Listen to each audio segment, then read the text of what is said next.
Robyn and Kody divorce. Meri's dark secrets revealed and producer kicks Kody out, Sister Wives drama. Kody's money is gone, Robyn's love is gone. Kody, with tear-filled eyes, said to Robyn, "Women are very deceitful." What began as a quiet garden lunch with the Brown family soon became one of the most disturbing behind-the-scenes incidents in reality television history. Intended as a soft PR shoot for TLC's Sister Wives, this particular afternoon unraveled into chaos that would ultimately mark the end of Kody Brown's presence on the network. Robyn Brown, her children, and Kody had planned to host a serene backyard gathering, captured subtly by a small three-person crew, just a sound technician, a camera operator, and an assistant producer. Dayton Brown, Robyn's eldest son, was never comfortable in front of the cameras, but on that day, his demeanor was not just uneasy, it was explosive. Refusing to wear a microphone and pacing anxiously, Dayton reached a breaking point when the camera attempted to catch his expression. He erupted, his voice primal, shouting that they were poisoning his family before lunging at the crew. A boom mic stand crashed, a cameraman fell against a planter, and blood smeared across the equipment. Robyn screamed. But what followed was more shocking. Kody, instead of calming Dayton, turned on the crew with fury, blaming them for not cutting the camera sooner. This moment was never broadcast, but the aftermath was swift and final. TLC executives convened virtually from Burbank, and by the end of the meeting, Kody was officially cut. The decision came down from Julia Wright, the show's veteran executive producer, who informed him that he was no longer a viable father figure or a safe narrative anchor. As she delivered the news, Kody sat in his Arizona home office, surrounded by old family portraits and synthetic leather furniture, visibly stunned, jaw clenched, silent. Later, Robyn found him motionless, whiskey bottle open, the TV on low, lost in thought. His response was bitter, "They assassinated me." But Robyn, instead of offering support, delivered a quiet reckoning. She stood still, telling him bluntly that he had destroyed his own legacy, broken their children, and turned their world into a spectacle of decay. When Kody accused her of betrayal, she stated calmly that she and Dayton were leaving for St. George. No more calls. No second chances. This wasn't her decision, she said, it was his. At the same time, Meri Brown had been preparing for her own return, not to the family, but to herself. Far from blindsided by Kody's collapse, she had spent 3 years compiling a memoir, a searing archive of documents, contracts, and quiet betrayals. Now, with TLC in need of content and redemption, Meri got her spotlight. A 6-part confessional series. No flashy sets. Just Meri in a modest studio, one wooden chair, soft lighting, and a table strewn with evidence. She opened by declaring she would no longer let others tell her story. What she revealed next stunned the audience. Since season 8, Robyn had negotiated private deals with the network, securing bonuses for emotionally charged episodes featuring her or her children. None of the other wives had been informed. Meri then outlined a timeline, including shell companies tied to Robyn, questionable real estate transfers signed by Kody, and unpaid invoices tied to the show's production. The most damning quote came next: "Robyn Brown is not a helpless woman. She's a strategist. And Kody was her soldier." The internet exploded. TikTok, Reddit, YouTube, clips of Meri's confessions went viral. By the second episode, viewers were in for more. Audio of Kody screaming at Christine. Emails begging producers to rewrite narratives.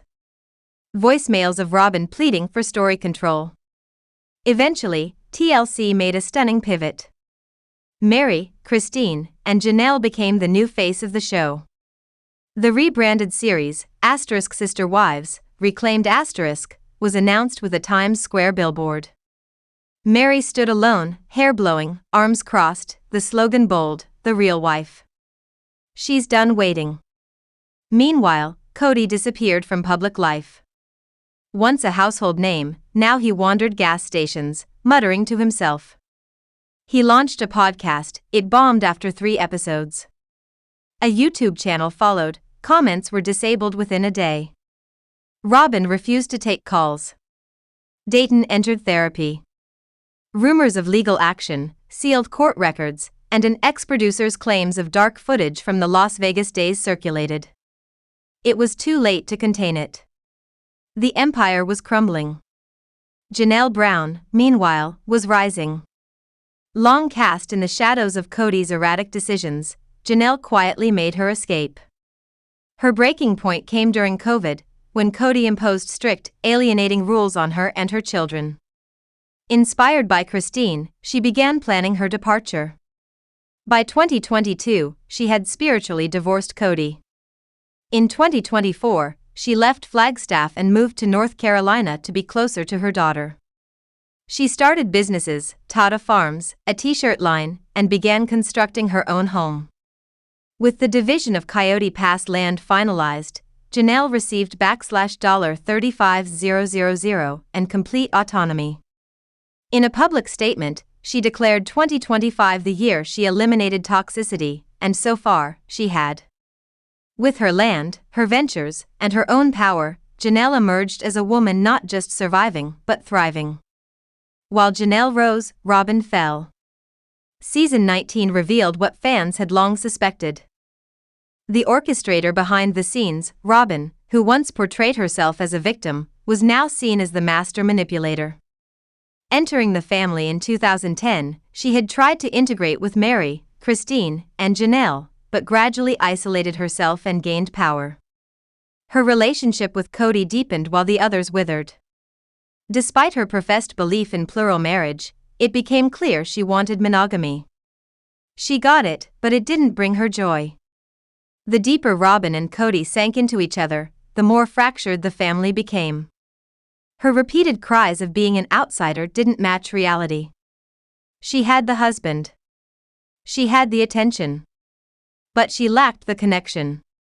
Robyn criticized the other wives but refused to be critiqued herself.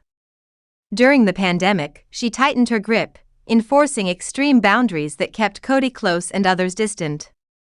When Christine's daughter Isabel required major surgery, Robyn stayed away citing COVID risks. Yet for Dayton's surgery, she was entirely present. The hypocrisy stung fans. Robyn's moral lectures, her insistence on Christian values and abstinence, stood in sharp contrast to her own divorced and remarried past. There was no room for her children's independent thinking, only rules and judgment. Her empathy, often preached, rarely extended beyond her front door. The damage to the family structure was irreversible. Kody, too, showed deep favoritism toward Robyn's children, while growing estranged from his older kids. Robyn only worsened the divide, insisting her children were marginalized, when in fact, they were favored. She called for unity but fueled division. Viewers no longer bought the narrative. Robyn's selective pain, her endless tears, and her moral superiority wore thin. She was no longer the misunderstood newcomer. She was the architect of the collapse. And yet, even with Kody by her side, she found no peace. Despite her influence, her power, and her soulmate status, she remained deeply dissatisfied. The other wives had left. The children had fractured. The dream of plural family had rotted. And in the silent corridors of their Flagstaff home, filled with memories and ghosts, Robyn and Kody faced the uncomfortable truth: this was never the dream they thought they were living. What remained was not a family, but a story. And the ones left to tell it were no longer willing to lie.